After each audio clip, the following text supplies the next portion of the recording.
Series මොනවද අපි කියන්නේ එච්චර මොකද සීරීස් කියලා පොලිස්ටි අර අනුරූපන්නේ අම්මාව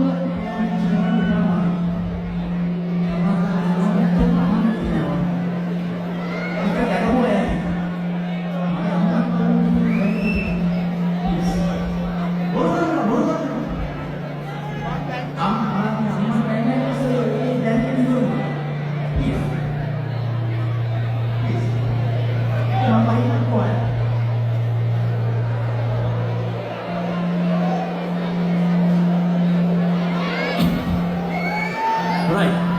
Sorry, අවුරුදු ගානක් තිස්සේ මේ කරන හැමදේම ඉස්සෙල්ලා ඉන්නවා. හැබැයි දැකපුවා ඇති ඉක්කට අම්මට මොනවාද බයි කියලා කියන්න බෑ. මට කොණ්ඩක් නැති කරදර එනවා. ගහන්න බයින්නේ යන්නේ නැහැ. හැබැයි දකින්න අකමැති කියන දේ දැන් ඇවිල්ලා තියෙනවා. ඒ නිසා ප්ලීස් එක්ක මම යන්නේ කොහේ. Sorry. I'm